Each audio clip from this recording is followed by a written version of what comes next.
বনি ইসরায়েলের একটা লোক ছিলেন, বড় ধরনের আল্লাহওয়ালা আলিম।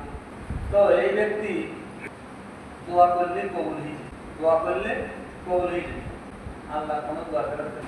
তো কিছু লোক ওনার কাছে গেছেন, মুসা আলাইহিস সালামের জামানার ঘটনা।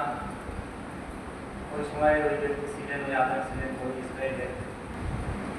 যেই বলতেছেন যে আপনি আল্লাহর কাছে দোয়া করেন, কারণ মুসা আলাইহিস সালাম আমাদের এলাকায় আক্রমণ করে আমাদের এলাকা দখল করে, আপনি দোয়া করেন তার ধ্বংসের জন্য, তার ক্ষতির জন্য।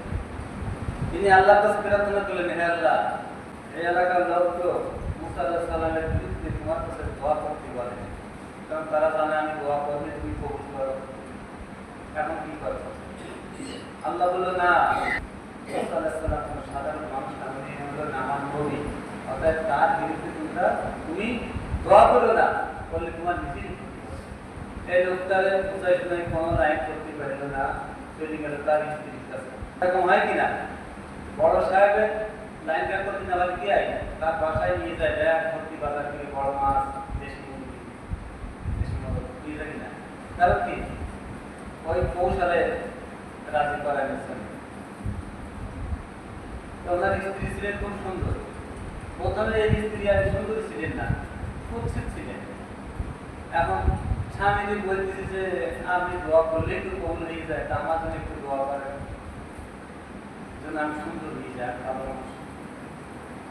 দোয়া করেছে, খুব সুন্দর হয়ে গেছে। আল্লাহ লোক যাই ওনার স্ত্রীকে দেখেছে যে আপনি একটু বলেন আপনার স্বামীকে যেন মুসা আলাইহিস সালাম যেন আমাদের এলাকা আক্রমণ না করতে পারে, ওনার জন্য বদদোয়া করতে যেন আমরা যেন রক্ষা পাই। এখন স্ত্রী যেই বলতেছে ওনার, আমি স্ত্রী তো খুশি হয়ে গেছে দোয়ার বরকতে, সুন্দর স্ত্রী বলে দেওয়া তাই স্ত্রীর কথা দেখতেছিস না, তারপরেও বলতেছে যে না, আল্লাহ আমাকে বলেছে মুসা আলাইহিস সালাম একজন নবী, তার বিরুদ্ধে যদি আমি দোয়া করি তাহলে আল্লাহ আমার ধ্বংস করে দিলেন, আমার ক্ষতি করে দিলেন। বললো না, হবে না, দোয়া করতেই হবে। আর স্ত্রী যে পাহাড়ে তো ডুবে গেছে, যদি তুমি মুসা আলাইহিস সালামের বিরুদ্ধে দোয়া না করো, আমি জায়গা থেকে আপনি আত্মহত্যা করবেন। নিরুপায় দোয়া করলেন।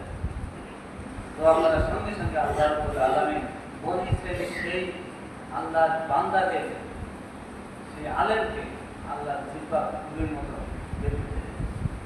কুকুরের মতো সব সময় বের করে থাকে। সে কি করলো? অর্থের বিনিময়ে স্ত্রী চাপে লোকজনের প্রলোভনে যে মুসা আলাইহিস সালামের বিরুদ্ধে দোয়া করলো, আল্লাহর নির্দেশ লঙ্ঘন করলো, এই যে দুনিয়ার স্বার্থে, এই জন্য আল্লাহ তার এই গজবটা দিলেন, এই আযাবটা দিলেন। যতদিন বেঁচে ছিলেন সবসময় কুকুরের মতো ডিঙ্গা ধরে দিলেন। তাহলে আমরা কি করবো? দুনিয়ার কোনো স্বার্থে, কোনো প্রলোভনে পড়ি যেন আমাদের ইমানকে বিক্রি করি না। আমরা সামান্য 100-500 টাকার বিনিময়ে ভোট বিক্রি করি, ভোট।